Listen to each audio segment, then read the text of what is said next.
Good evening. Welcome everyone to the special closed session meeting, Monday, March 11th, 2024. Calling the meeting to order at 6 p.m. Roll call, please. Councilmember Clark. Here. Councilmember Claudia Arona. Here. Mayor Pro Tem Elizabeth Arona. Oops. Council.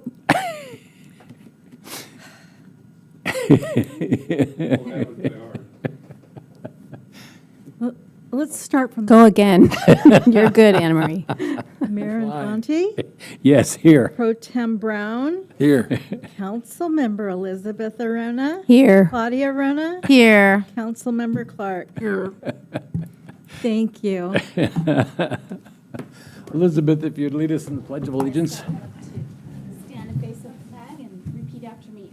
I pledge allegiance to the flag of the United States of America and to the republic for which it stands, one nation, under God, indivisible, with liberty and justice for all. Excuse me. Okay. We now have public communications on the closed session. We have one request from Denise Elamine. You're up, ma'am.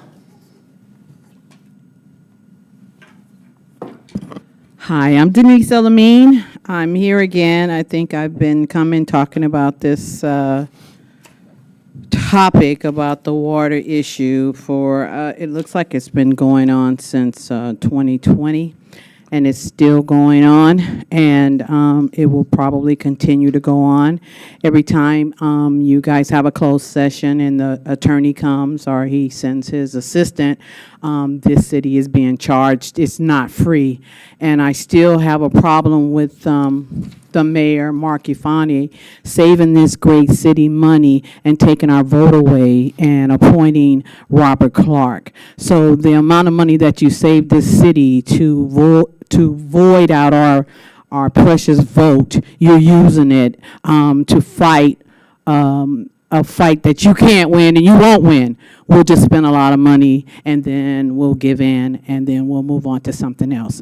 This is what you guys do. You make long-term commitments to people that you can't keep, and then when you don't get what you want, then you seek legal advice by an attorney who's been here forever, and we don't win.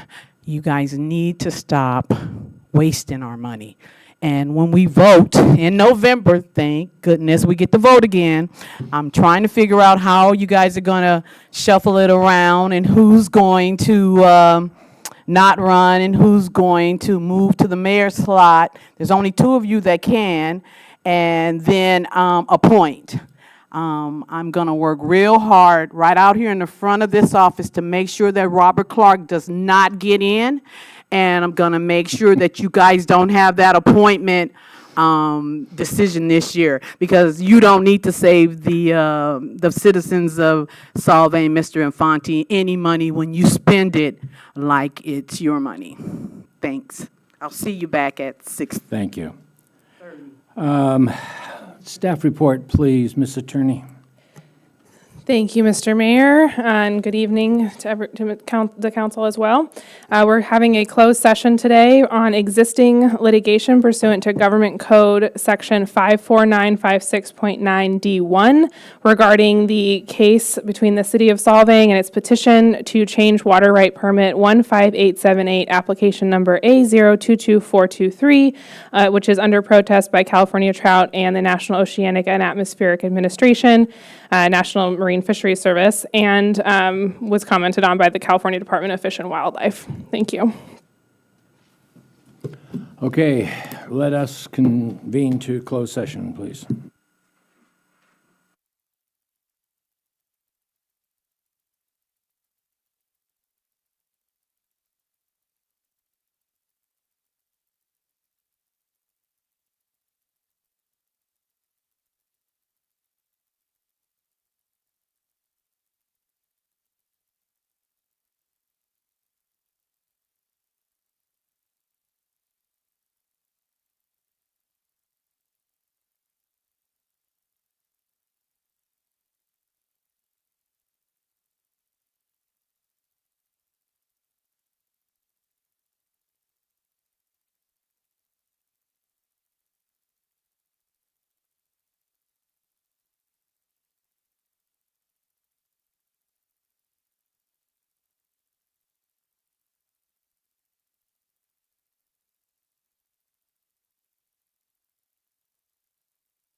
Madam Attorney, would you please give us the results? Thank you, Mayor. There's no reportable action this evening. In that case, the closed session is now closed, and we will resume open session in about a minute.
Good evening.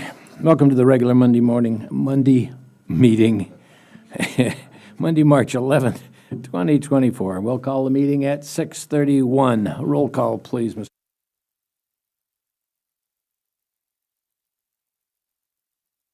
Elizabeth Arona. Here. Mayor Pro Tem Brown. Here. Mayor Infante. Here. Thank you. Frank, would you do us a favor and lead us in the Pledge of Allegiance, please?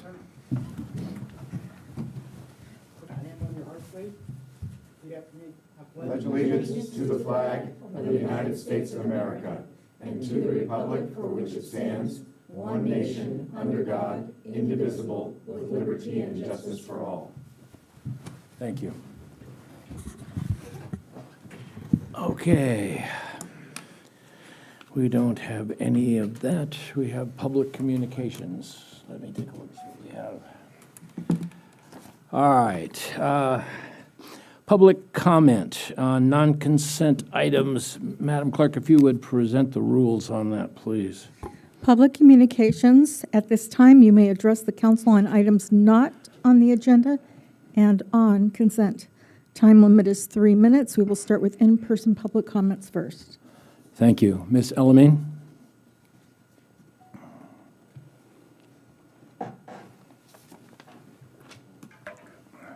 Hi, my name is Denise L. Amin, and I am coming,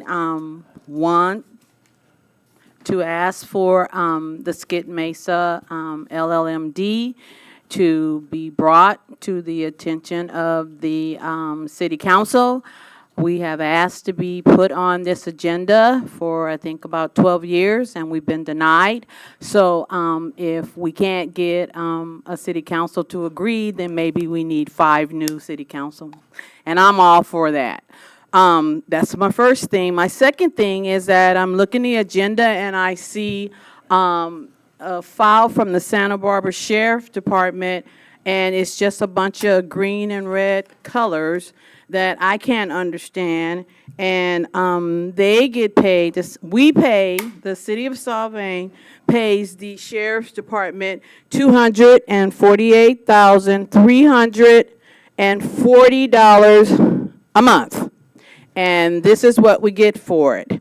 And I want to bring it up again that our mayor, Mark Infante, he saved this great city of Solvang about $90,000 by appointing Robert Clark to this council so that he could get 3 men. And he's paying $248,000 $100,000 out of our money. So please, I'm begging you, don't take my vote away next time and put Robert Clark back in here. Can you let the voters do that, please? And the second thing is that I want to talk about the February payables, and that's to the police department for $248,000. It would, if we're giving it to them every month, the consideration they could do is come in and tell us what we're getting for our money. I think it's the least that they can do, but maybe they're too busy fighting crime out here in Solvang. I'm not sure. They did come in and tell me to remove my sign from the front when I was out here campaigning, but I'm sure that's part of their job description for Solvang. And my next thing is that we have paid our attorney. We've paid our attorney, it looks like $20,000 for the month, the attorney firm.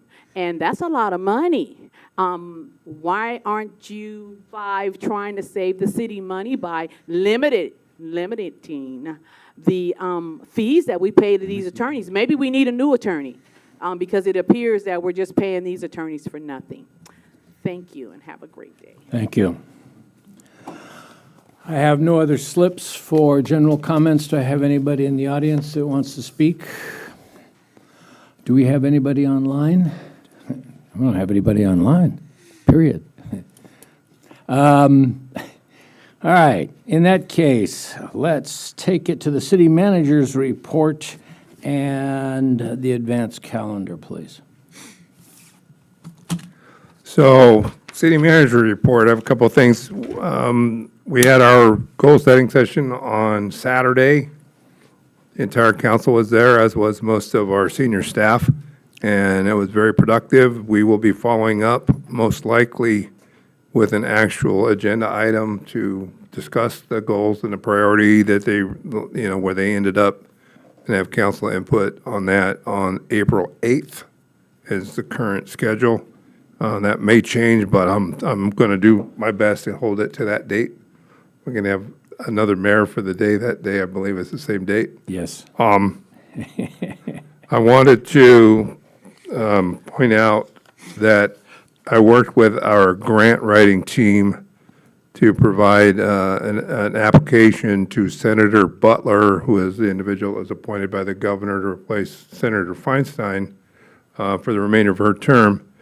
They reached out to us a month or so ago and said that they were looking for congressionally directed spending, otherwise known as earmark requests. And today was the deadline, and we submitted for our wastewater treatment plant. We requested for 80% of the project. So we asked for $14,396,000.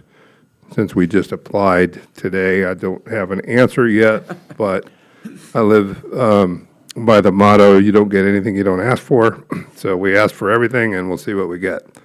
So I'll keep you all posted on that as that moves forward.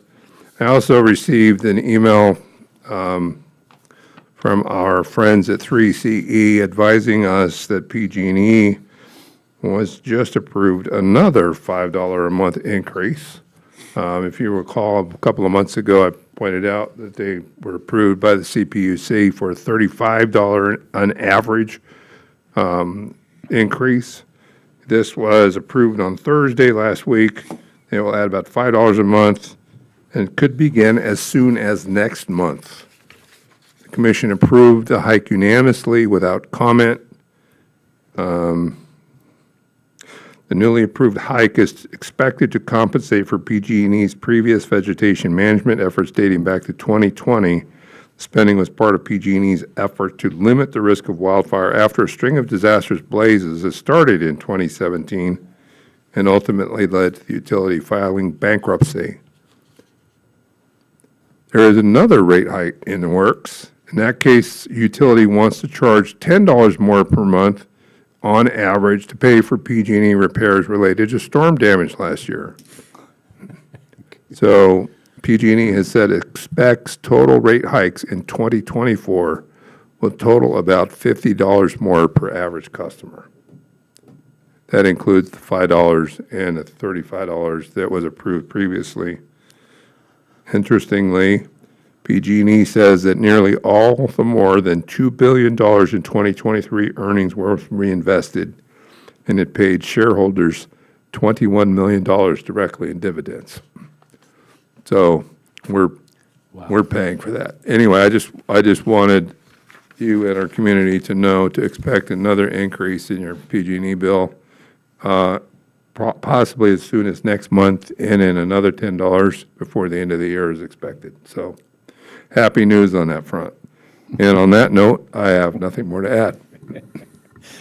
Questions for the city manager? I have one. What is the status of our potential solar generator, emergency generator, battery backup stuff for City Hall and Vets Hall?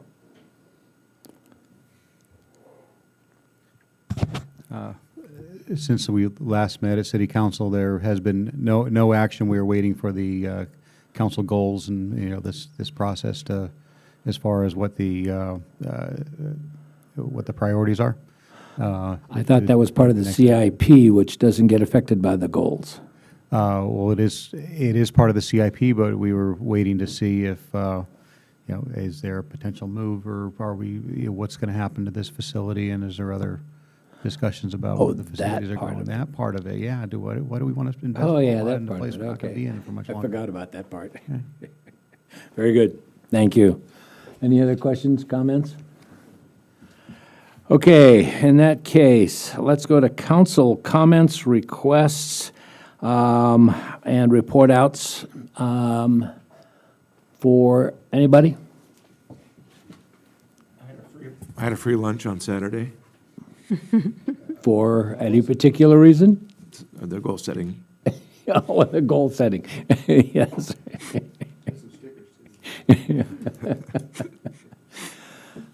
No, I have no other comments. Anybody else? The only other comments that's a I'd good like to report. make is that we did have that goal-setting session on Saturday. And about 15 residents showed up and contributed. Every one of them had something to say to help us define those goals. So I want to thank those people that were there and came out to pay attention to what was going on. That was excellent. There was one other function that I went to that I think I received a meal, sandwich, the Woman of the Year.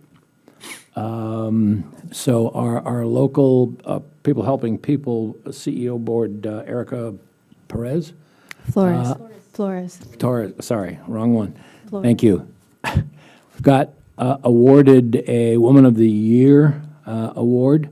She, it was a great session. It was a couple hundred people there at least, and including Greg Hart and Joan Hartman and a few others. So it was really excellent. That is normally handled in Sacramento, and they decided to do that here locally, which I think is a wonderful idea. And that was a very enjoyable session. There was more than just me there. And congratulations to her. And congratulations to her. She well-deserved. Heck of a story. Okay. Nothing else? Can I just comment on a couple of things on public comment and on some consent items that we're about to accept, I think. On public comment, I was equally disappointed and uninformed by the sheriff report. So I hope we can do better soon.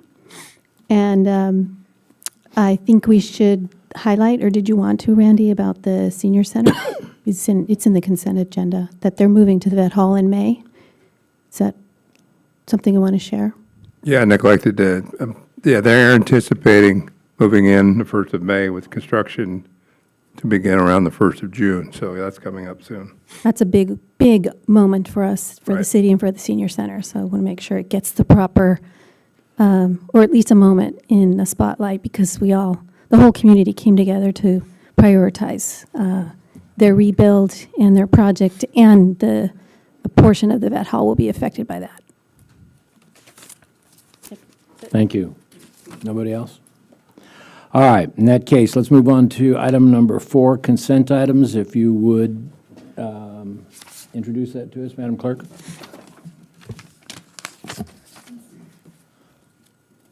Consent is for routine administrative city matters and is approved with one motion. These items are discussed only on request of council members. Members of the public were afforded an opportunity to speak during the public communications portion of this agenda. Does anybody have anything they want to pull off the consent agenda? No. No? In that case, may I have a motion to accept the consent agenda as presented? I'll make a motion to accept the consent agenda items as appeared. Excuse me. I'll second whatever that meant to be. Roll call vote, please. Councilmember Clark. Yes. Councilmember Claudia Arona. Yes. Councilmember Elizabeth Arona. Yes. Mayor Pro Tem Brown. Yes. Mayor Infante. Yes. Motion passes 5-0. Thank you. Thank you very much. Okay, let's move on to item 5A, and if you would introduce that to us, please, Madam Clerk. Public hearing to consider adopting resolution number 241242, approving the fiscal year 2024-25 list of projects to be funded by the SB1 Road Repair and Accountability Act. Okay, staff report, please. Thank you, Mr. Mayor, members of council. Oh, wait for the presentation. There we go. Now that looks like my screen. Was it? It is. Can you hear me? Yeah. All right. So this is the Senate Bill 1 Road Maintenance and Rehabilitation Account presentation for the fiscal year 2024-2025. So RMRA is what it's also known as. It was the Road Repair and Accountability Act became law in 2017. It increased the gas tax that had not been increased in some time. But as part of that, there was an additional level of accountability that was added, and requirement for cities if they wanted to receive their allotment by population from these monies that are collected statewide. So it funds multiple programs, but the main one for local streets and roads program is the one that impacts Solvang the most. The funds are basically maintenance focused, and they're restricted to roadway drainage and transportation-related projects. The estimated allocation that we're going to get this year is $148,948, which is up about $5,000 from last year. Now, this is in addition to the other gas tax money that we received, which is $162,000, which is a little bit predicted to be a little less than last year. And I'm guessing that's more people driving, buying gas, driving electric cars. But there is with the SB1, there's some additional fees at the DMV for electric cars, so that's how they're able to allegedly make up the difference. That's why we're up a little bit while the regular gas tax is down. So the projects do require a project list to be submitted to the California Transportation Commission, the CTC, and to have a public hearing and a resolution by council listing the projects, and then an annual reporting. So then, once I get the resolution, they'll open in May or so. They open up the CalSmart website, and then I got to enter our project, and then I also got to report when we complete projects and how much we actually spent. So that's just something that kind of happens in the background. So the recommendations tonight are to conduct a public hearing, which you need to open a public hearing and listen to the public, and then discuss and direct staff if you want us to add projects or do anything different, and then adopt a resolution approving the project list. And then the project listed is the Solvang Semi-Annual Slurry Seal and Restriping Project. So again, we've designed our CIP to do a heavy maintenance project one year and then a slurry seal the next. So this is just a good way to manage our roadway system. So we're keeping the good roads good and then taking a concerted effort on the roads that are a little not as good. More ungood, apparently. Try to be positive, right? Less bad. Less bad. So the project design and scope is not completed yet, but we do have a consultant working working on Street Saver, updating our project list, updating our streets list, and then the projects that we've done to date. And then we're also going to be doing some other additional work. And I'll share this next slide. It's not really pertaining to this, but these are the areas that we're looking at for doing some analysis. These are kind of the roads that are in need of, or have a lower rating, have a lower pavement condition index. So we're looking at those to think, okay, we probably wanted, we're going to do some deflection testing to see what's going on with those roads, if it is a little more a structural deficiency or if it's just a little bit additional maintenance. So those are the areas that we're looking at, and we'll be doing that analysis probably in the next couple months. So we're actively pursuing how to pursue these projects, and out of this, we're hoping to generate about, be able to map out the next 5 or 6 years of projects that we utilize, not only these monies, but also our Measure A maintenance monies as well. So with that concludes staff's presentation. And again, if we can go back to the recommendations to conduct the public hearing is the next step in this process. Questions for the staff report? Just a question, particularly because we just had a lot of rain, so rain tends to put more stress on the roads.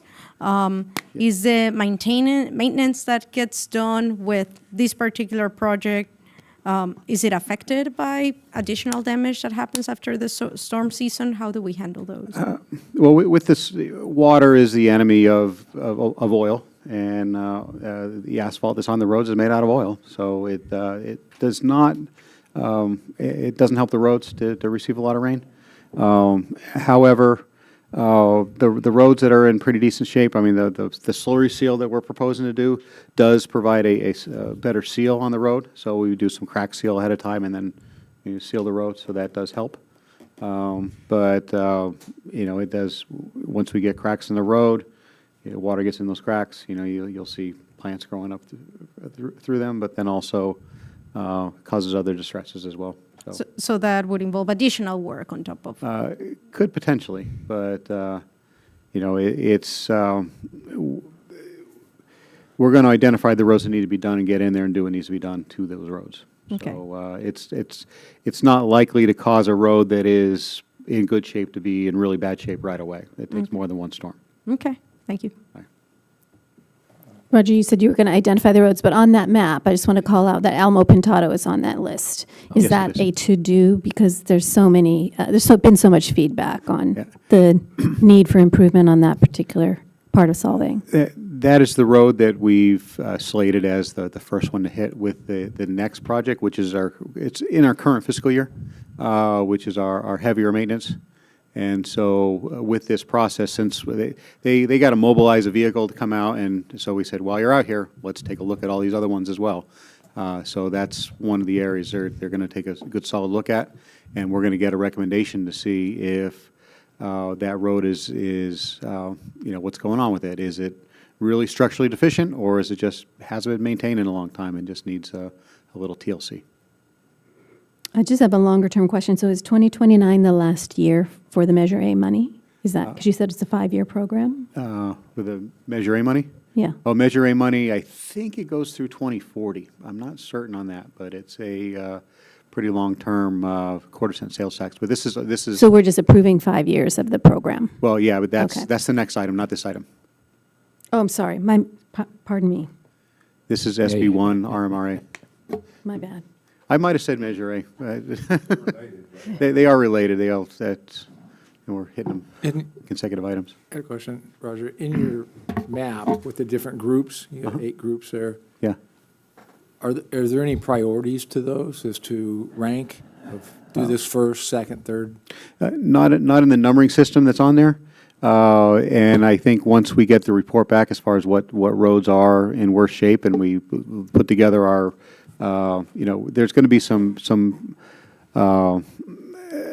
we need to come to the table and figure out what state of the road's in, and then really figure out, okay, what does a proper road project look like? If we can do an entire neighborhood, we want to do that. We don't just do one neighborhood, one road in one neighborhood and then go all the way across town and do another one. So, but this year we have slated Alamo Pintado as the very likely candidate hit that. It seems to be in the worst state. Well, we'd also talked about the Mittenthof area up there, and there's a lot of or pipeline construction going on, In Nyborg? forthcoming, yeah. Yeah. So I just want to make sure that we're not putting down nice new slurry and then pulling it up again for road. We're well aware of that one. In fact, we're looking at probably. That was one of the groups. Yeah, That's why I asked a question. Yeah, once we, we're not going to be doing that one until that water project's done. And the whole idea of getting a 5 or 6 year out project list is so that we can advertise to our water and sewer group as well as PG&E, as well as the gas company, and let them know, hey, we're going to be in here redoing this road. If you got some repairs to do them now, bud, because once we do this, you're not going to be able to cut our road for the next couple of years. Can I? Thank you. I'm sorry, I don't know this, but if I may ask a question. From Alma Potato, from where to where? We're looking at, in particular, from Viborg to the North City limit. Okay.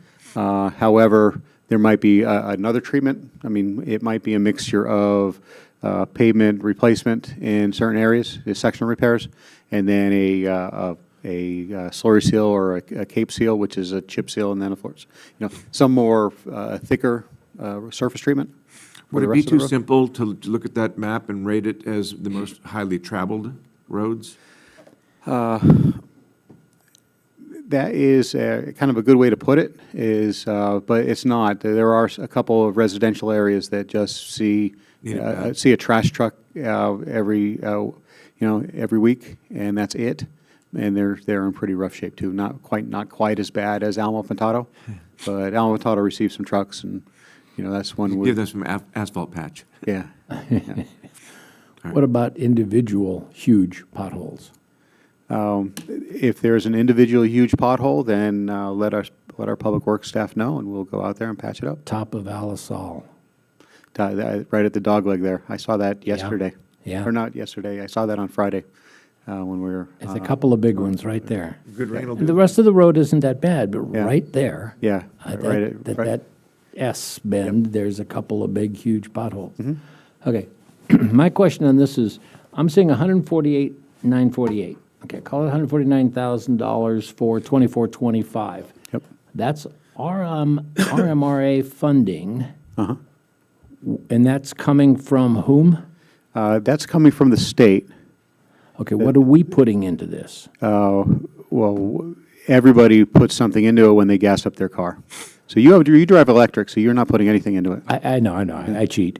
But my point is, what goes into our city budget for doing road repairs? This is add-on to what we're paying, right?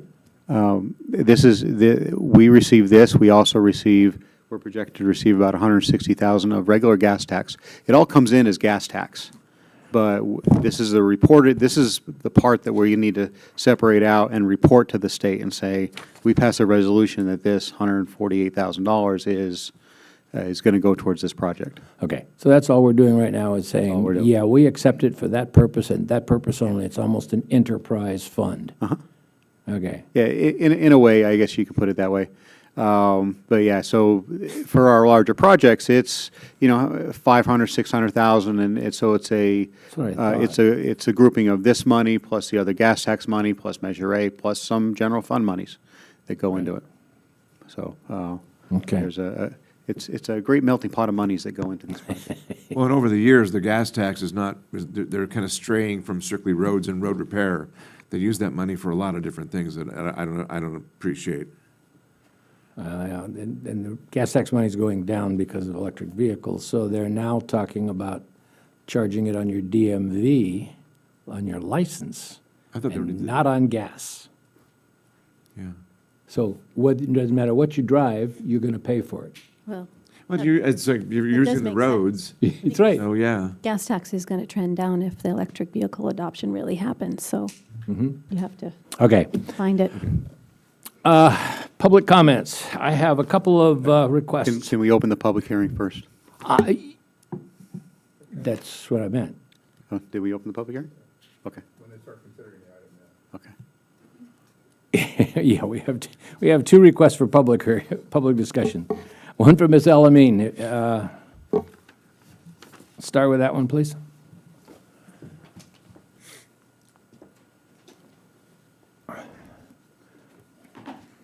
Hello, my name is Denise Elamine, and I've been living in Solvang for almost 10 years.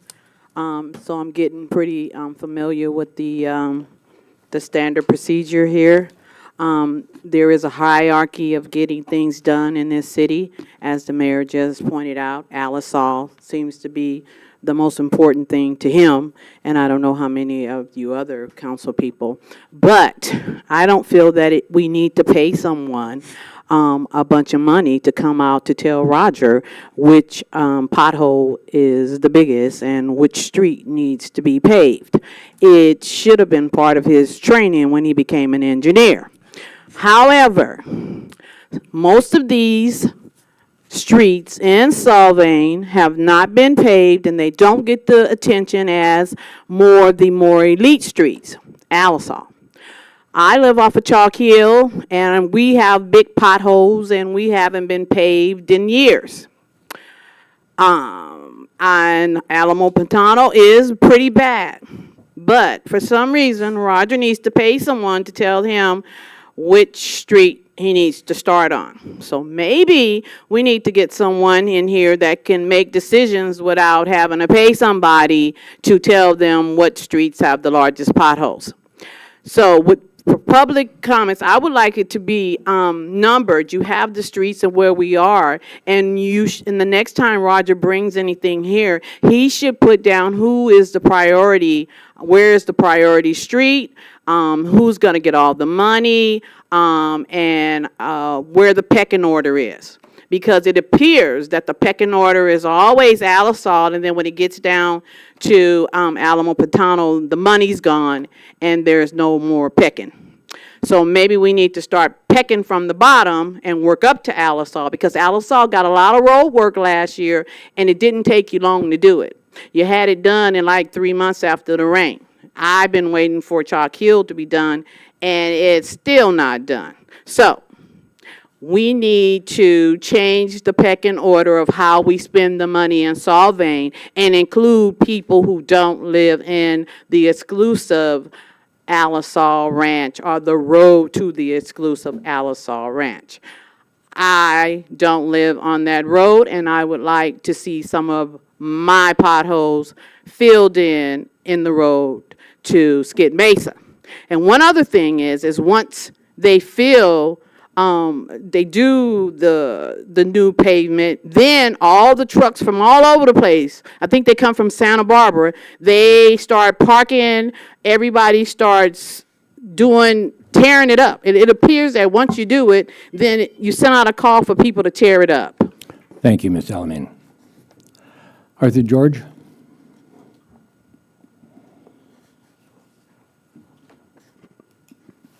Hi, I'm here representing the Board of Directors of the Village Collection neighborhood. When I read the resolution and the staff report, I was a little worried because the law, as the staff report says, there are transparency provisions in the law that require a process. You know, they're supposed to have a list of projects and have it discussed at a city council meeting and a description of the timetable and so forth. And the exhibit to the report only listed one thing, and it wasn't a list. It just said that the computer program Street Saver is going to spit it out sometime in the future. And so, you know, as of today, that transparency process has not yet occurred.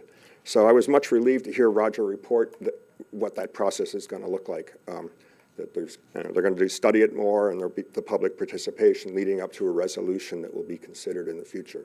So I have a lot less to say than I thought I might have to say. The only thing I'd mention is that the resolution as drafted doesn't really reflect what Roger described, the process. It just says 148,000, and then it says the city has undergone full public process to ensure public input into our community's transportation project. Well, that hasn't happened yet. Okay, so the resolution does not describe the process that Roger described leading up to a future resolution where we're actually going to adopt the list. So I'm not sure what this resolution accomplishes. And it's not accurate, okay? It doesn't describe the process that Roger described, and it's simply wrong that the public process has already occurred. My only question, besides what I said, is that the bottom of the staff report says that there's going to be other street repairs funded by other, the gas tax, Measure A, general fund, et cetera. And I wanted to, is there going to be a separate process for spending that money, or is it going to be lumped together with the RMRA process? Thank you. Thank you very much. It's kind of what I was asking about was, what are we going to do? Where's the money coming from? What's the procedure? Because there's no list of projects on here. You just showed us a map. And that was interesting, but not definitive. So anyway, did you want to say something, Mr. Murphy? I do. To help explain the process maybe a little differently than what Roger did, because I have a background in public works. He made reference to the deflection testing that is about to happen. So we don't have a list of specific streets yet. This public hearing right now, the resolution is compliant with state law for purposes of identifying it. But as far as the specifics, that will be determined later and identified more specifically through as we go through the budget process, in particular this year, so that, we're looking at this year, looking at next fiscal year, which begins in July. I'll be here before we know it. So the deflection testing happens, and then that information gets put in. And deflection testing, basically, they bring a machine in, and it's a heavy weight. It's basically pounds on the ground, and they use a deflection reading to determine, is what lies beneath what we see on the road in good shape? Is it a solid foundation for the road? Or are there hollows? Are there soft spots? Are there issues underneath that we can't necessarily see right now? And that information and there's a engineering calculation that goes on, and it spits out a number that's called a PCI, Pavement Condition Index. Right. And then that goes into that Street Saver program that he talked about. And that Street Saver program helps identify, Roger has a training, he knows what he's doing, and it helps us get the information. Where are we best suited to spend that money? They say, we've got $500,000, we've got a fixed amount of money. Where's the best place to spend it? And in some cases, the best place to spend it is on a very short piece of road because it's very expensive. It's, again, oil-based, as we all know. Oil costs are continuing to go up. So sometimes it's going to be a half-mile segment of road, particularly on a more highly traveled road. That's the best place to spend that $500,000. It might also say the best place to spend it, because it's always less expensive to spend the money and save a road than it is to go out and replace it. So they go out and maybe the place to set is to do a slurry seal or some other form of surface treatment that prolongs the life of the road so that it doesn't become all cracked and potholed, and you get much more distance out of it. But that's the whole purpose of why we need to hire a group to come in and do this. It gives us the data till we are spending our money most wisely. And that's the whole purpose of this process. So tonight, you all are being asked to approve the resolution so that we can fulfill the state obligation for that gas tax money. And then, as the project matures, then we'll come in with more specifics. Right now, we don't know where the best place to spend that money, but we're doing the investigation so that we can do that educated. Thank you. That was very informative. I appreciate that. Okay, we have no more public comment. Council comments? No? In that case, I need a motion to approve the RMRA money that will be given to us by the state. We want to accept that. Yeah. Please step to the podium. Sure. Frank Smithson. I do live in the Village Collection as well. What I really was going to ask for is a favor, if some of you all wouldn't mind. Since we don't have anyone representing District 2 yet, if Councilman Clark and Councilwoman Claudia Rona, if y'all be kind enough, maybe come down and look at our roads for us, so we do have a voice in this, just so when we are discussing this for us, you all may see what's going on. I greatly She is appreciate it. District 2. No, I actually serve, I live in District 2, but I serve at large. They're It at- means that, Oh, that's right, you were still at large then. Okay.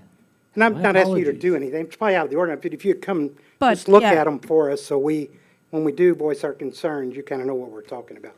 I greatly appreciate it. all right? Thank you, Frank. Okay, so, again, we need a motion to approve this RMRA, did I get that right? Funding from the state.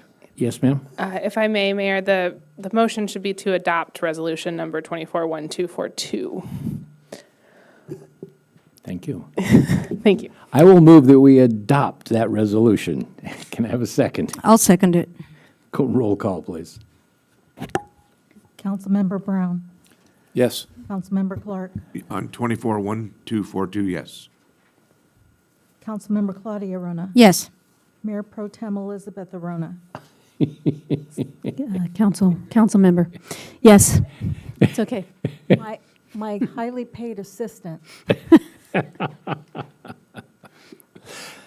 That was a yes. Councilwoman Elizabeth Arona. Councilmember Elizabeth Arona, Yes. Yes. Mayor Infante. Yes. Motion passes 5-0. Your highly paid assistant doesn't proofread your titles. It'll be written up in the morning.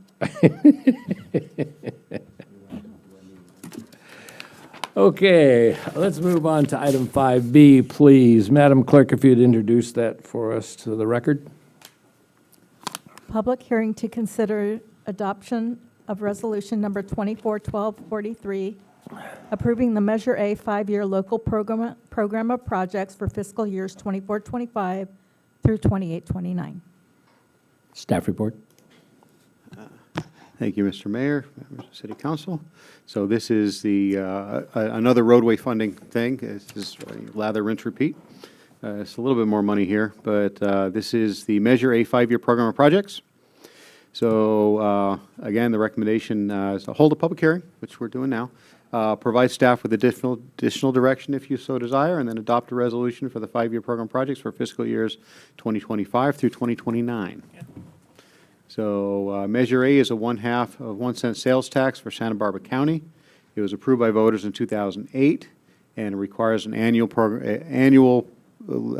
of projects. You know, basically a list of where we're going to spend that money and where we're going to distribute that money towards. So the program of projects is a 5-year plan of Measure A expenditures. So we can spend it on roadway maintenance and improvements, drainage improvements. We do spend a little bit on transit fare reductions. But then also alternative transportation, we are required to spend 15% of the money that we receive on alternative transportation, which is, sidewalks, access ramp, bicycle improvements. Again, that's the transit fares also kind of goes towards the active transportation.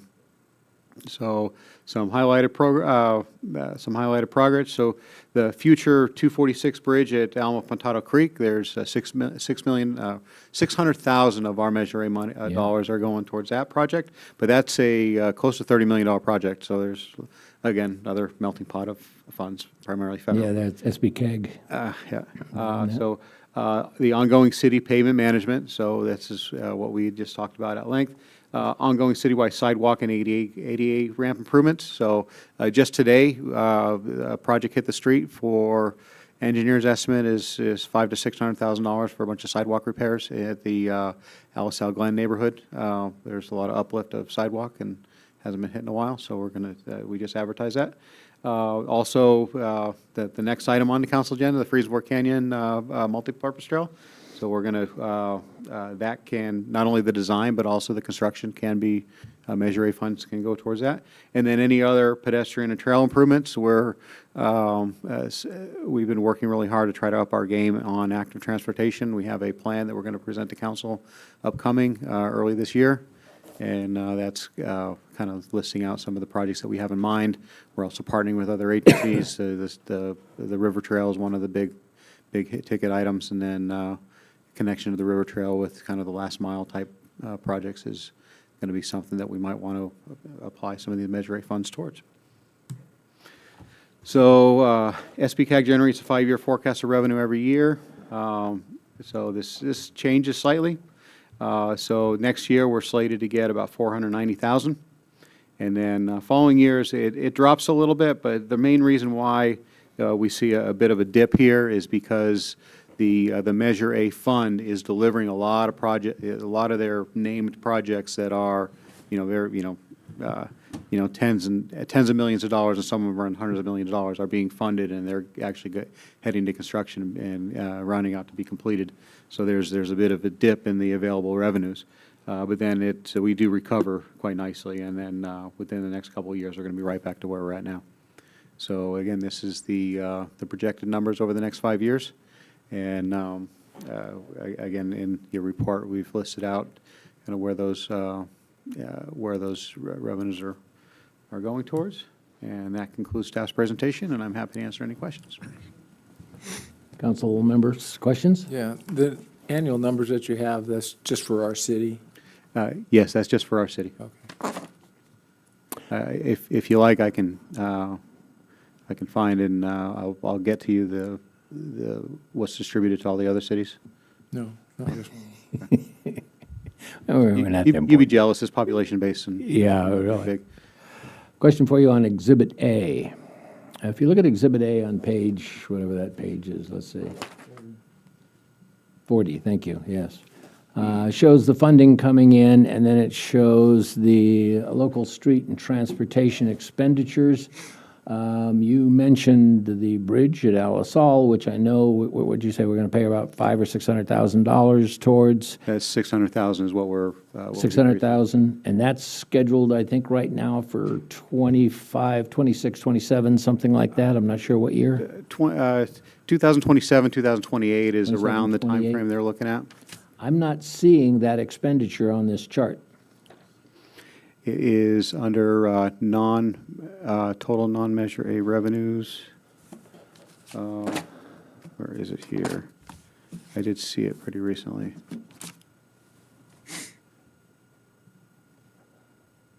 I think you might have a hole in your chart. Okay. I have 3. But you're talented. I don't have any holes. Oh, there it is. At the bottom line, under the first local street transportation expenditures, it's matching funds for state and regional programs and projects. There's $600,000 there under, it says local.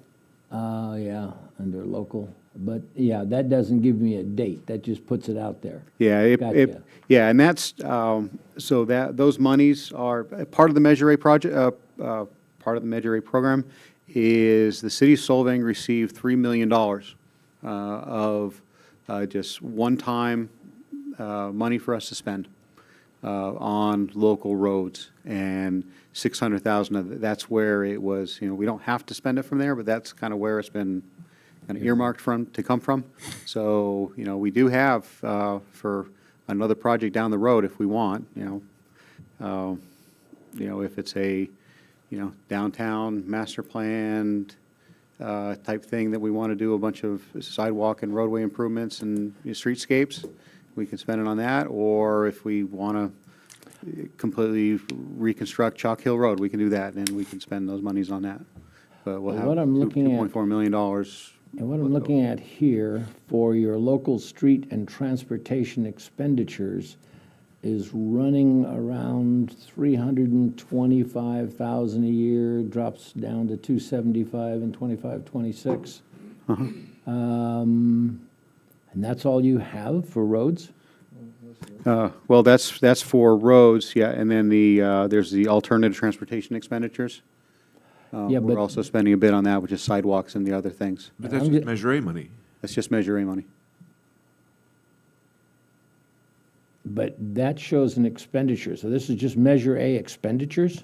Yeah, this is, I'm looking for, we just heard public comment on what streets are going to get done, and I want to know how much money we've got to put into streets, and I'm looking at this and I'm not understanding, I guess.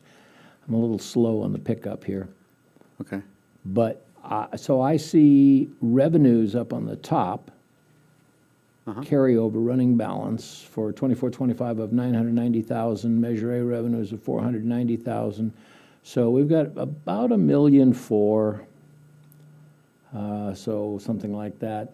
But I'm only showing 325,000 being spent. I'm losing it here. This is not making it for me. The bottom line is 471,000, but we are trying to keep a bit of a balance here, just in case we do need to do an emergency project where Okay. we're trying to keep a bit of a fund balance. But if we want us to run out and spend that, we certainly can. Okay. But it's- Yeah, please. This might be a little unrelated, but as to roads, the Alisol emergency project we did last year, because you brought up emergency opportunities. Yeah. How much of FEMA, have we gotten any FEMA money back from that? or- We have not gotten any FEMA money back. We're in the process for the FEMA money.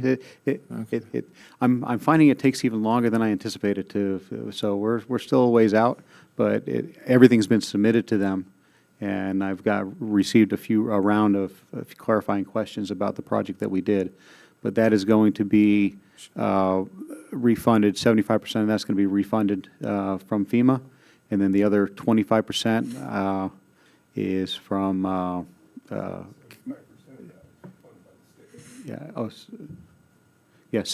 other 25%, 75% of the other 25% is funded by Cal OES. Okay, so we should anticipate 100%.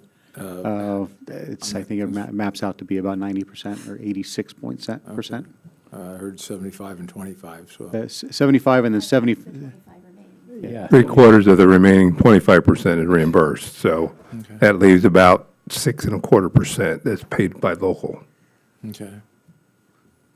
But you anticipate that amount, Yeah, so. yeah, we've Thank you. completed all the I'm sorry. applications and we're just waiting. A little off of what you're doing right here, but you brought it up. Yep. Better question than mine. Any other comments, questions? Okay, we'll go to the public then. For public comment, we're on 5B. Ms. Elamine, I believe you wanted to speak to this.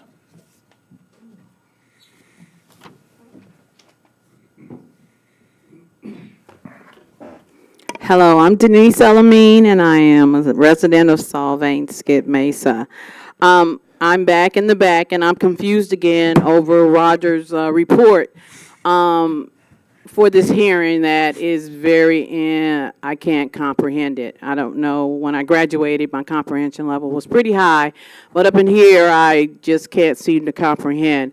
There's nothing on the report that explains to me what's happening. And then we have his sidekick, Randy, explaining for him. So I don't know whether it should come from Randy, or are we supposed to be getting it from Roger? The ADA ramp improvement that's going on, we have to use paint. And I know that Mark said that horses have a problem with paint.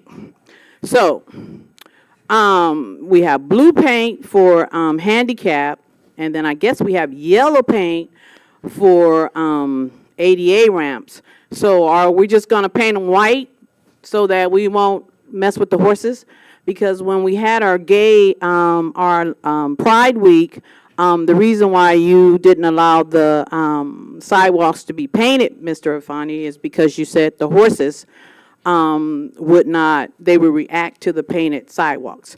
So I just want some clarification, and maybe we need to talk about this, whether or not, when you do the ADA ramps, will the color affect the horses, which I guess are the Solvang trolleys, are the only horses that I know around here, but maybe for the parade, or does the blue paint for the handicap stalls, does that affect the horses also?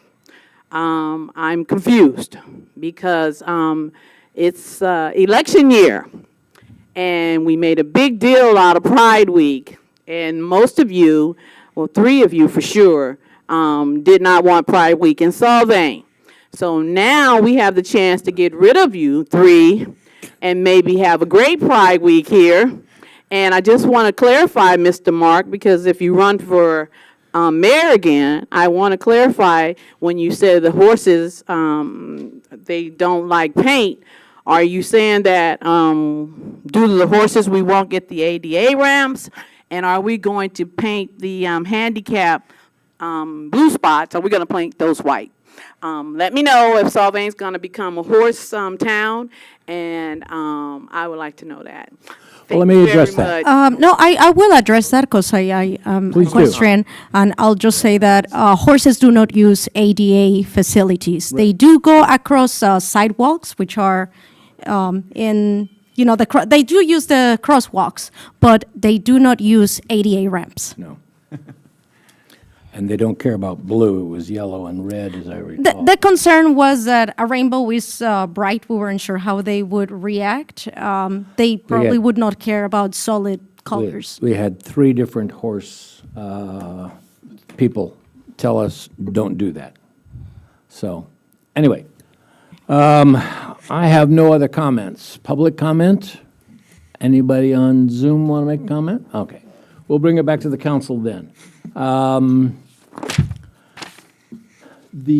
Roger, I have a question on just the spreadsheet. And I actually am seeing your worksheet over there with color-coded. I'm a little envious.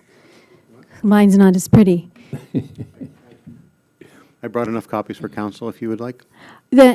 What I am realizing after after the mayor's questions, that the spreadsheet is telling us something different than I had originally understood.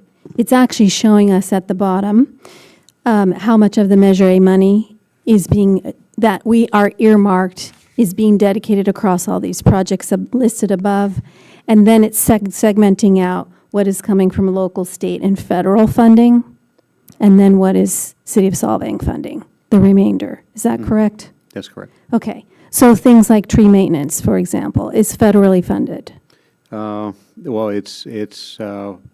we can utilize gas tax and Measure rate for. But the way you have it listed here, I'm just calling out an example because it's easy to read. Up in the upper part of the table, tree maintenance, right in the, probably like 8 rows down. Uh-huh. You've got zeros all the way across. Yeah, it says federal or other. So Yes. that's gas tax. Exactly. Okay. So just want to point that out so we understand how you've laid out the numbers, because it's not a typical budget spreadsheet. Yeah, this is not a budget spreadsheet. Yes. This is actually a copy of the spreadsheet that's provided to us from SBCAG that we're supposed to fill out. So all the agencies are completing this and doing the same process. Great. So I simply wanted to restate it, so I made sure in the process of restating it, I was understanding this right. Okay, thank you. Was there a smaller font at all that they could have put in this? I could print it on a bigger sheet, which would make the numbers really big. A Reader's Digest version I would be. saw it online. And, sorry, Roger, one more question. And just for clarification on the $3 million that you brought up, Uh-huh. you said there was $3 million in earmark for funding that's still available to us. Is that correct? And we need to decide what we want to do with that. That is correct. It's a one-time, it's a one-time amount that is earmarked to the city. But that's not included in this process. What process will we go through to take a look at that money? That process can be through a council goal setting or through a budgetary process where there's a very large project that we want to fund, and it's, as long as the project qualifies for the usage of Measure A funds, we can send those monies to that project. Okay. It wasn't clear in the goal-setting session we just had Okay. that was possibility. But we'll come back and see those goals and see where we can put that money. Okay. All right. Thank you.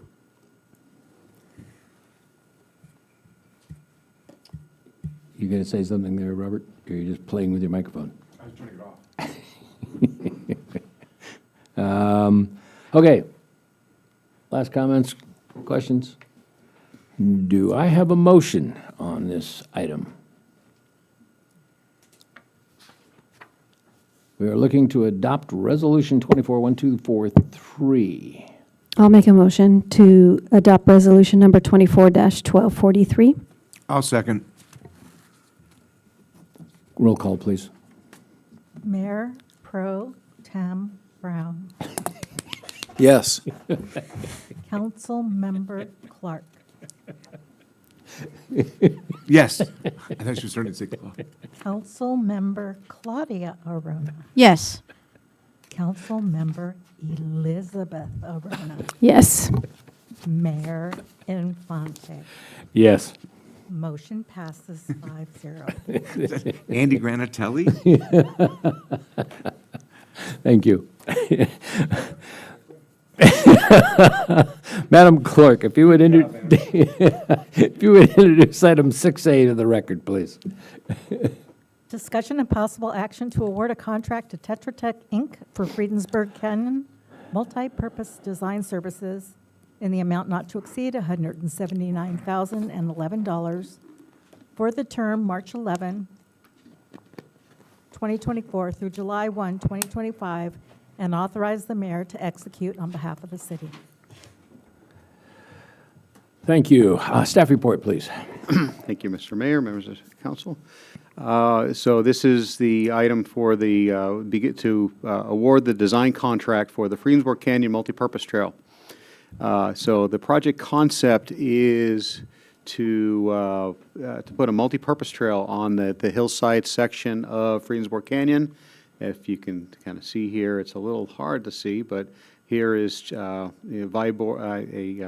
Adirondack turning into Chalk Hill here, where Friedensburg Canyon starts, goes all the way out, and then connects to Viborg. And so all along there, there's a lot of pedestrians that walk, and there's no pedestrian facilities along that route, and people drive pretty fast, and it's definitely a challenge. It's one of the things that we really need to start paying attention to and provide some sort of facility for pedestrians, bicycles. So the idea is kind of a hillside path, and you can kind of see here. Let me put my laser pointer on here. There we go. So this is a similar multipurpose trail on a roadway. So we're looking at something like a raised curb here with some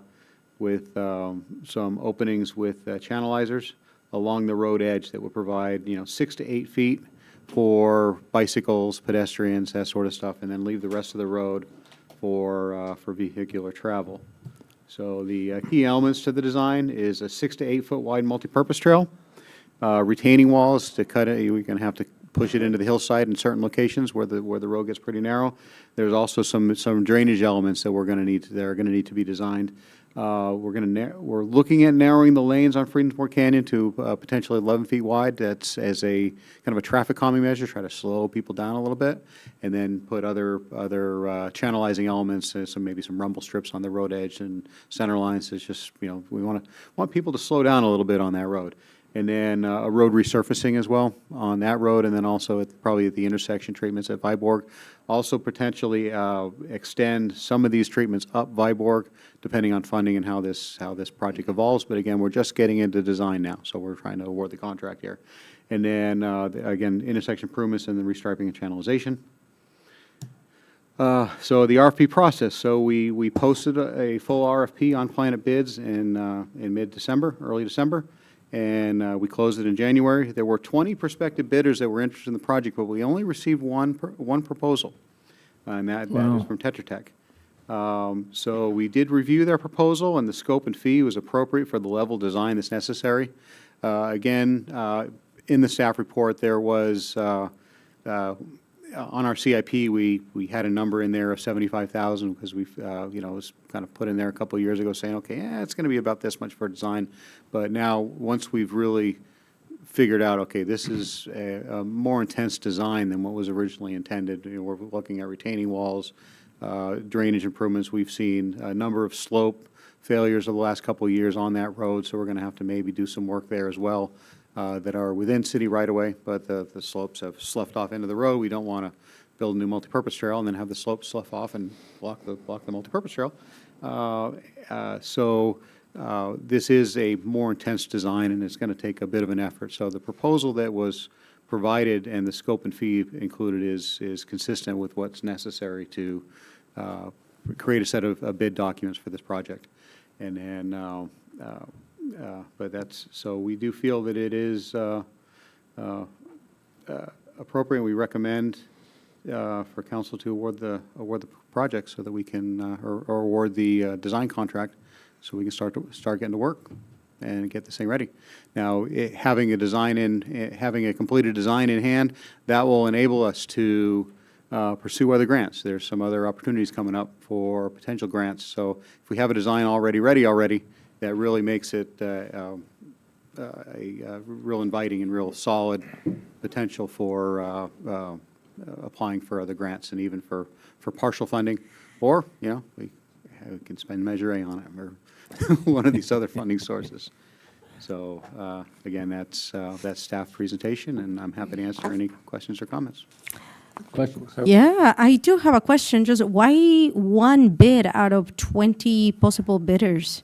It would have been great to be able to see what it would cost coming from somebody else. I don't know. I did receive a call from a former employer of mine who wanted to bid this, and he said that they were listed as one of the proposers, and they got busy with other proposals, and they just never really got a chance to dive into this thing. It takes a bit of an effort to put together a solid proposal for a design like this. So they ran out of time, and he was very apologetic. But then, I had a good, solid conversation with him about other upcoming projects. But so that's a long answer to your question. I don't know the answer to that. Could have been time of year, right through the holidays, was potentially. Thank you. How many linear feet are we talking about for About 2,200 linear feet. 200 feet? So half a mile It's about half a mile, yes. tops. Okay. And on the proposal for the design, this is just for the design work. One thing I find very agitating, I don't know about my other colleagues here, is new estimates or extensions or grants for, coming back for additional funds after an award's been made. And is there any opportunities or there changes that you make on the fly that would require more money at the end of the day? The only thing I can anticipate is the unanticipated that we find if we start to do some soil borings, and it turns out that the retaining wall design, or there's other parts of the design that are way more intensive than what was originally anticipated. Then, we need to be convinced of that from the consultant, that they didn't just, waste our money. But that's potential. But I think that while the design budget is appropriate, I don't see a whole lot of I don't see a whole lot of potential for them coming back. I guess I just want our vendor to be locked into this amount and not Yeah. Additional charges that you have to come back for. Yeah, and the design is about 146,000. The other 33,000 is for construction administration, for inspection and also some project management during construction. Thank you. Other questions? Well, Go ahead. so I think I'm going to use Councilmember Brown's word. The thing that I find agitating is that we are sole sourcing this, and it did come in 2 times what we earmarked, or 2 times our budget. So without a competitor, how are we assured that this is a optimized bid?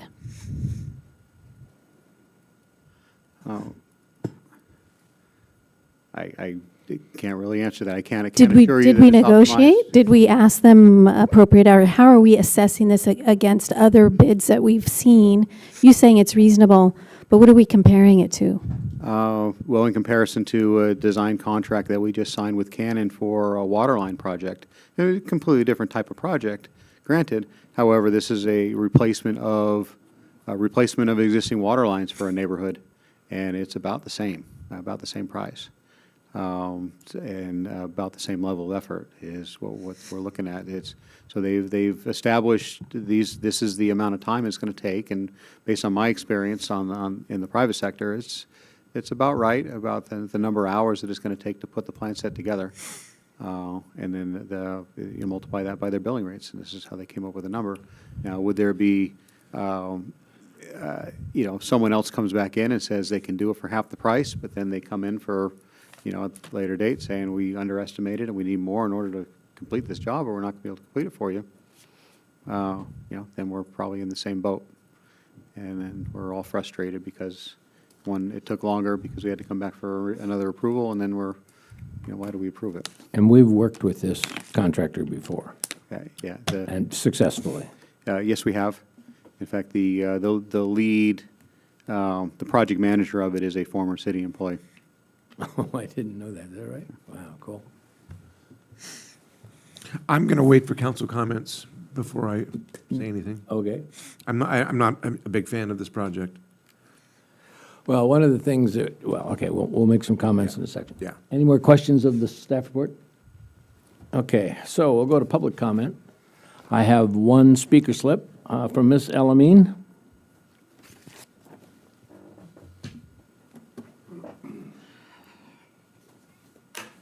Denise Elamine.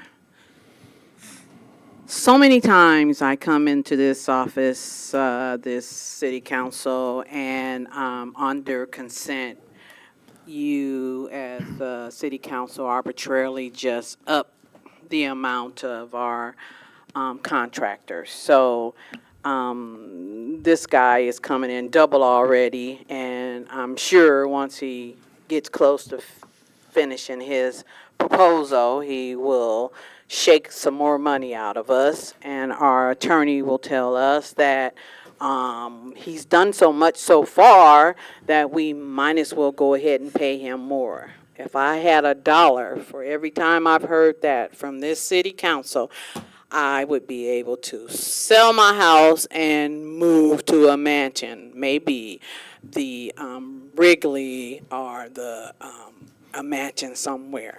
You guys have no accountability. You're letting Roger just babble.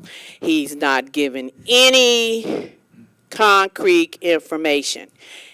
He just says things without any data, and it is okay. And I don't need Roger, because if Randy says it has to clarify what Roger's saying, why do we need two? We should only need one. Point of order. Point of order. Bashing staff is not allowed. I'm Thank not you allowed very to much. what? I'm not allowed to what? Bash the staff. Okay, excuse me, I apologize. All right, thank you very much, Ms. Elamine. Appreciate it. Can I finish? I thought you were finished. My time is still here. Okay, No more finish. bashing, if you don't mind. Sorry, I apologize. The staff is wonderful here. Everybody is. I'm asking the question, what happens if this contractor that you guys approved tonight comes back and says he needs more money to do this design? Have you guys decided what you're going to do at that point? Can we talk about that? Are you going to give him more money, or are you going to tell him, no, leave it? Is that a valid question? I apologize. You're doing a great job. Thank you very much. Roger. Anybody else, the public, want to make a comment? Yes, sir. Please come up. Just a question, and I apologize if I missed something, but what amount of money, if any, that we would be devoting to this would otherwise be available to fix our roads? I don't have an answer for that one necessarily, particularly because this one's going to be applied for as for a grant as well. So Yeah. You want to, Roger? Would you like me to answer the question? Please. So the amount that we're looking to set for design here is virtually all measured. It's currently budgeted in our CIP for $75,000, but it is all Measure A is what we're proposing to utilize for this design, and that could be used for roads. It could be used for sidewalks or other things as well. Okay. That's the short answer. No other public comments? Nobody on Zoom? We'll bring it back to the council. Mr. Clark, you're dying to say something. Not dying to say anything, but I know that this is regardless of what we spend on the study, it's going to be a very, very expensive project. And I do drive that road quite often, and I see a lot of people walking on it. As far as the bike thing goes, I don't buy it because I ride 20, 25 miles a day, and I know to stay off Baseline by Refugio. I know to stay off where Edison turns into Baseline. There's just not enough room to ride safely. And there's miles and miles and miles of places people can ride their bikes. So the bike thing, to me, is out of the question. I'd think in these times, if we even get to that point, unless that money all comes from grants, and unless we're up to speed on everything else we have, would I support a project like this? So at this point, I'm not even a big fan of paying for a study for this. That's my comment. Other comments? Just one more question. Sorry, Roger, what is the total budget for this project in completion?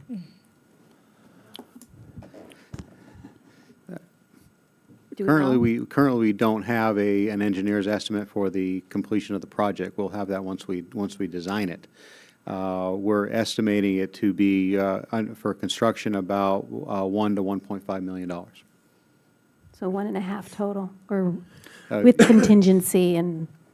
Yeah, with Would you say? contingency. So probably, 1.75 or so with contingency and everything else.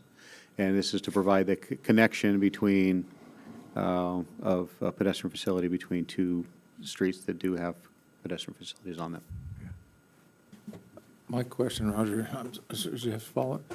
My follow-up question, could you illustrate or share with me the genesis of this particular project, how it came about? This is the first I've heard about it. I'm sorry. I'm not the only one in the dark. Well, this project has been on the CIP for the last 2 years. It was, the genesis of it is just discussion with a few locals, and then also just kind of staff determination that this is the priority project for pedestrians to create this where we see the greatest danger to pedestrians on our local roadway network is on this roadway where, we have people speeding and we don't have any pedestrian facilities at all, where people still walk. So that's the genesis of it. We saw a need and we're looking to fill it with this project. Do you want to tell them about the recent case of the woman that drove and took out a fire hydrant and almost landed in somebody's yard? Oh, yeah. Yeah, well, there was, It's not that long ago. yeah, But, I don't need that for mine. yeah, so, And I'm going to add about my former colleague, one of the chefs from Peasant's Feast. He got hit while riding his bike on his way home from work. He is okay. And, we can talk all night about does the evidence support the building of these roads. But I do want to bring up that, we all complain about traffic. We all complain about parking. There are lots of people that drive their cars to work for safety reasons, even living within a bikeable distance from Solvang. And, there's no inexpensive way to fix the problem, but I do think that it's worth taking a look at investing in our roads to alleviate those problems if we want to decrease the traffic and parking issues that we deal with in town. Mr. Murphy? To put things in perspective, we were county. We became a city 30 years ago, almost 40 now. As a county, they don't have sidewalks. They don't have a requirement for that. So we did not develop like what a lot of normal cities would have with sidewalks and bike paths and those kinds of things. So unfortunately, this is kind of a legacy issue. This particular path is used by pedestrians, it's used by bicyclists. We've identified it as a potential liability issue. So it becomes a necessary thing. We're obligated to try and eliminate the liability as much as possible. That's, I would think, more of a direct answer to your question about the genesis of this. The other thing, sorry, go ahead. my apologies, go ahead. No. I just wanted to say, we have talked about this project at least a couple times in the last year, so it's not this is the first time to go into detail and take action on it, but it has been in the CIP. So I think there's some awareness that we needed to fix some of the pedestrian exposure in that segment of the city and on that road in particular. But I wonder if, I'm just going to say this, speculate out loud, is there a way that we could focus first on the road safety, like you described, narrowing the actual width of the road and putting some buttons or whatever you described it to slow down the rate of speed at certain hours of the time, and then provide a proportionate design and built pedestrian and perhaps bike path, proportionate with the amount of traffic that goes on that road. So it feels like it might be slightly expensive for a mile and a half. But a half a mile, sorry, half a mile. Thanks for correcting me. So and that might start with the actual design, right? The ideas that we put forward on what could be built there might be moving the needle on how much we're spending just on the design, because it includes a retaining wall or it includes elevation, and maybe there's another way to do it that is safe, but not as Not as expensive. I'm going to say overbuilt, but Yeah. I can't think of a better way to describe it. Just Well, that's an interesting, that's an go back. interesting concept. It's mostly a problem with the cars that go there. And when Councilmember Brown and I were at the press conference with the California Highway Patrol, I talked to a couple of the officers. One of them that goes through Buellton, lives in San Ynez Valley, and he comes through Solvang all the time.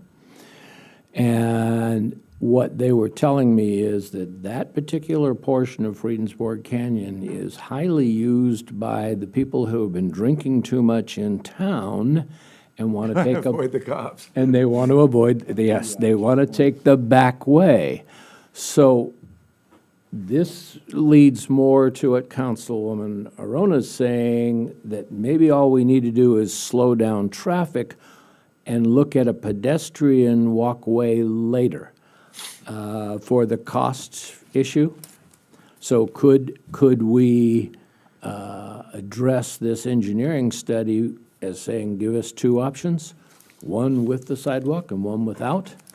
But it would be the same cost of the study, right? They're still, because overall, this is just a design. Yeah. They will give you options, but you're still spending the same We're amount going of to money. spend the money on- for the design. On design. Can of white paint, that'll be 75 grand. Well, Can I add one Well, thing you ought to too? know, you're selling it. Yeah, that's right. I think it's, they don't give me the key to it, though.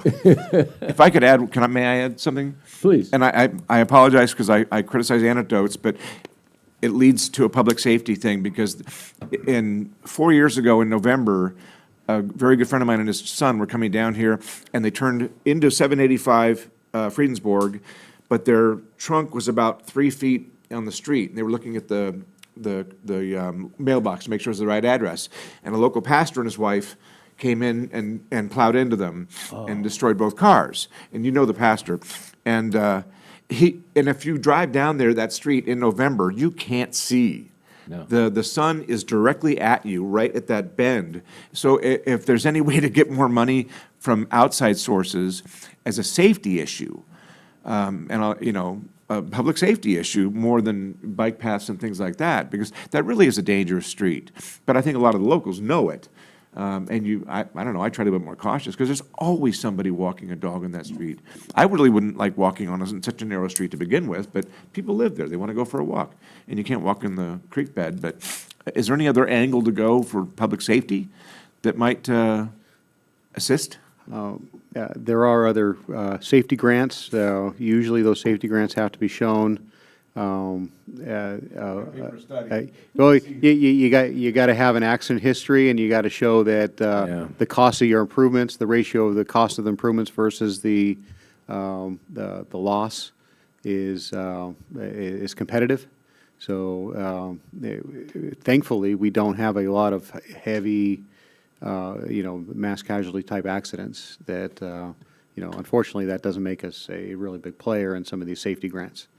But also to answer the other question previously, that is, as described, to add another scenario to the design is something that very well will result in the designer coming back and asking for more money for the design because now they're designing a secondary interim design.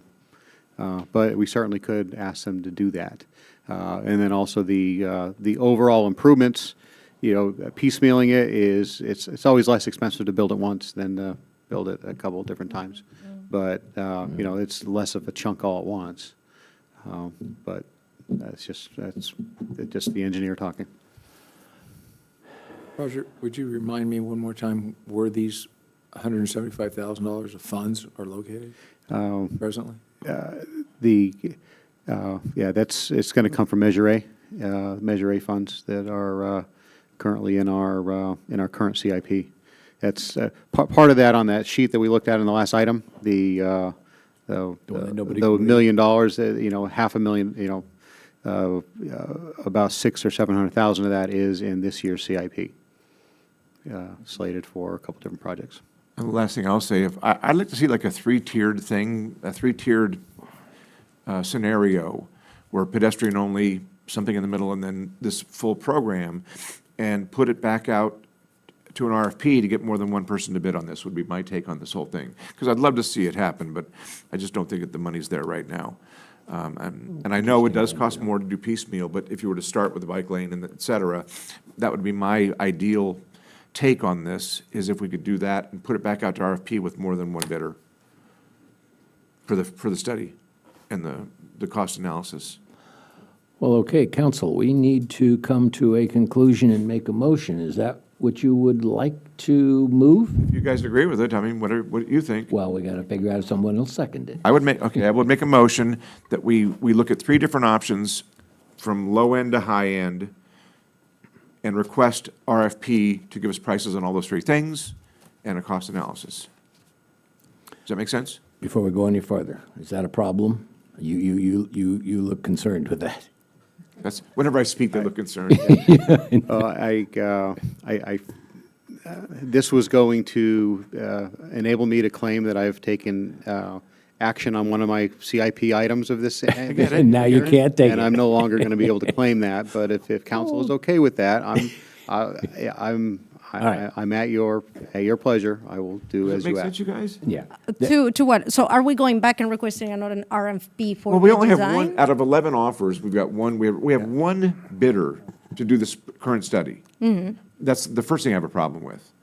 And the second thing is, it's going to be for the pie and the whole kit and caboodle is what they're going to come back to give us a price on. And I don't know why we can't have maybe just the walking bike path and then something a little bit wider, instead of going into the grand project that would be proposed here, to look at the different costs from the low end to the high end, and then hopefully get more than one person to come give a bid. So are you asking for staff to put another RFP for a lesser? For three options. Yes. For a lesser three project? options. Three scenarios. We can't get in trouble for canceling this RFP, can we?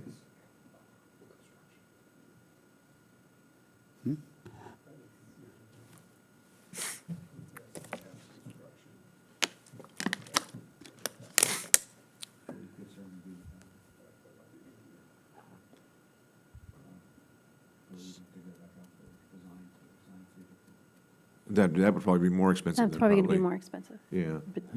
But I might add as well is that this is an RFP process, not a formal bidding process. So we don't automatically award to the lowest bidder. It's the most qualified proposal that gets scored independently. Sure. In this case, we had one to score, so we read it, and we still scored it, and it hit on all the points, so it was a legitimate proposal. But, if it does come back, it could come back, and the most qualified, price is one of the scoring rubric, but the other scoring rubric, if we get another proposal, it could be substantially more. Okay, then, Particularly I'm since we're going asking for to three different rescind scenarios. my motion.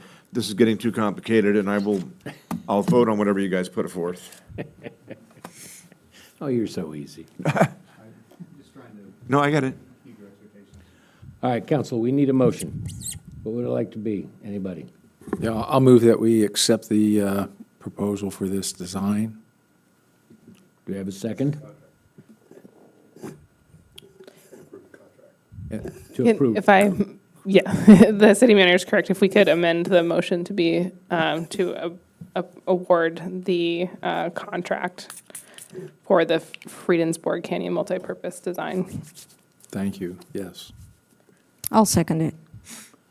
Roll call, please.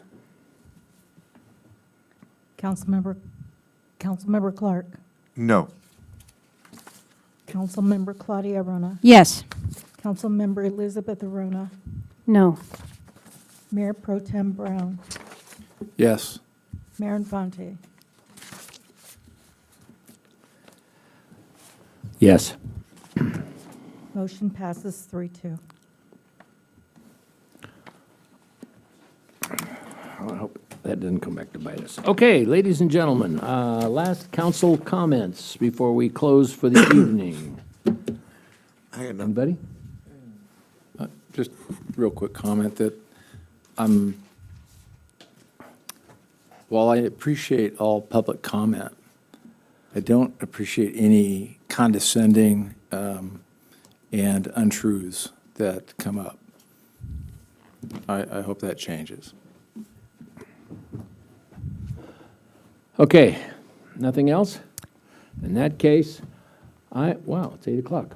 I am going to call this meeting concluded at 8 p.m.